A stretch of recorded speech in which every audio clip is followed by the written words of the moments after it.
Hello मित्रांनो आणि माझ्या सुंदर सुंदर मैत्रिणींनो. तर माझा हा आजचा व्हिडिओ या टॉपिकवर आहे की ज्या पण विद्यार्थ्यांचं आता सध्या रिसेंटली 10वी झालेली आहे आणि 10वी झाल्यानंतरनं काय करायला पाहिजे किंवा 10वीच्या आता जे सुट्ट्यांचा दिवस चालू आहे, जवळपास त्यांना 2.5 ते 3 महिने फुल सुट्टी असते. तर त्या सुट्ट्यांमध्ये काय करायला पाहिजे त्यांनी, किंवा काय नवनवीन गोष्टी शिकायला पाहिजे किंवा काय करायला पाहिजे, यासाठी हा माझा व्हिडिओ आहे.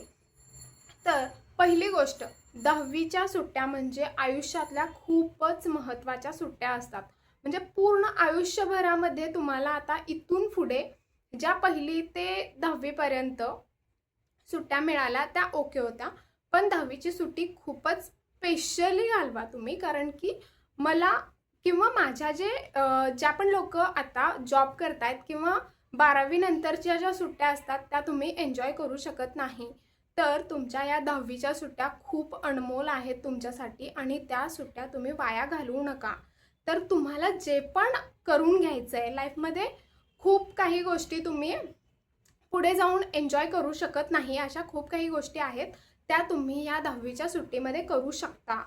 तर ह्या तुमच्या आयुष्यातल्या लास्ट सुट्ट्या आहेत असं समजून किंवा असं गृहीत धरून ह्या सुट्ट्या फुल एन्जॉय पण करा आणि जे पण तुम्हाला पुढं आयुष्यामध्ये करायचं आहे त्या गोष्टींचा विचारही करा त्या सुट्ट्यांमध्ये. पुढं जे पण गोल्स आहेत तुमचे, पॉझिटिव्ह राहा आणि पुढं जे पण तुम्हाला व्हायचं आहे किंवा बनायचं आहे, पुढं काही क्लासेस करायचे आहेत, कोर्सेस करायचे आहेत किंवा कोणत्या कॉलेजमध्ये ॲडमिशन घ्यायला पाहिजे, ह्या सगळ्या गोष्टींचा विचार तर करा तुम्ही. पण त्यासोबत ह्या टेन्शनमध्ये तुम्ही ही सुट्टी वाया नका घालू, एन्जॉय पण तेवढंच करा. डिप्रेशनमध्ये जाणं किंवा मला किती मार्क्स येतील किंवा कसं होईल ह्या गोष्टींचा विचार न करता फुल तुम्ही जोपर्यंत रिझल्ट येत नाही तोपर्यंत तुम्ही फुल एन्जॉय करू शकता. आणि ज्यावेळी रिझल्ट येईल त्यावेळी तुम्हाला जे काय करायचं आहे ते ठरवू शकता, किंवा जे पण असं नाही की एकाच दिवशी सगळं विचार करून तुम्ही त्या गोष्टींबद्दल हे करू शकता. पण असंही नाही की तुमची सुट्टी पूर्ण फक्त करिअर आणि बाकीच्या गोष्टींचाच विचार करण्यात घालवाल, तर असं नका करू. तर मला वाटतं की ह्या सुट्ट्या तुम्ही एन्जॉय पण करा आणि करिअरचा पण विचार करा. तर करिअरमध्ये तुम्ही काय काय करू शकता, जर तुम्हाला पुढे जाऊन सायन्समध्येच घ्यायचं आहे, तुम्हाला ॲडमिशन घ्यायचं आहे किंवा सायन्समध्येच करायचं आहे, तर तुम्ही त्याच्याबद्दल थोडे प्रिपरेशन करू शकता की बाबा सायन्समध्ये कोणकोणत्या गोष्टी असू शकतात किंवा काय काय मला त्यासाठी करावं लागेल, कोणकोणते चांगले कॉलेजेस आहेत किंवा कोणकोणत्या कॉलेजमध्ये चांगलं मला नॉलेज मिळू शकतं, या गोष्टींचा विचार तुम्ही करू शकता.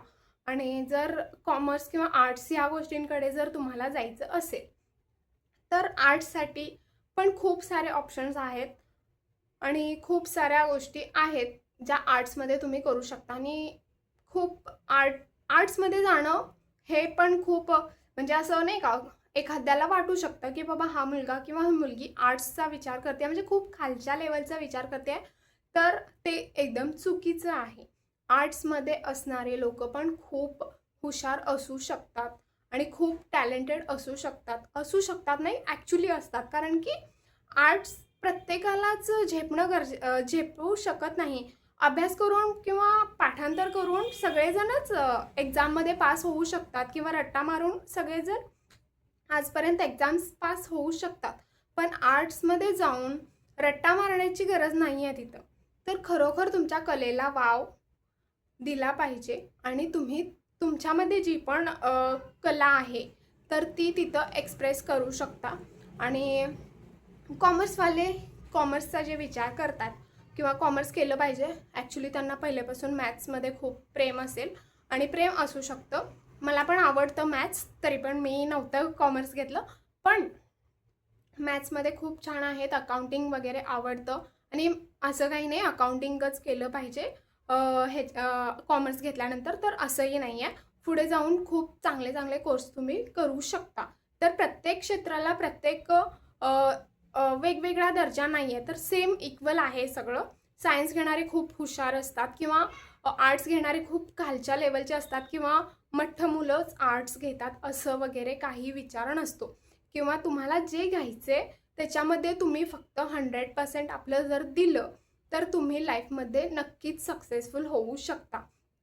तर असा विचार नका करू की घरचे लोक मला प्रेशराईज करतात म्हणून मी आर्ट्सच घ्यावं किंवा कॉमर्सच घ्यावा, किंवा बाकीच्या गोष्टी माझे फ्रेंड्स काय विचार करतील, ते लोक तर सायन्स घेत आहेत तर मग मी आर्ट्स घेतलं तर ते लोक माझ्याबद्दल काय विचार करतील.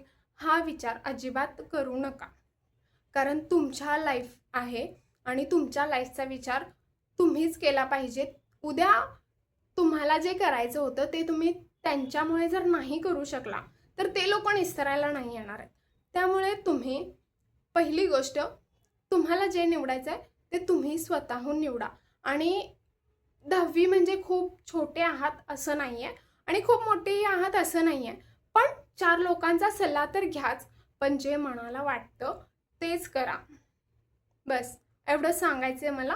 आणि खूप चांगल्या पद्धतीने तुम्ही लाईफमध्ये ग्रो करा आणि खूप चांगले मार्क्स असू देत किंवा नसू देत पुढे, पण तुम्ही खूप चांगले करिअर घडवा आणि पॉझिटिव्ह राहा, तर सगळं आयुष्यामध्ये तुमच्या पॉझिटिव्हच होईल. बस एवढंच. धन्यवाद.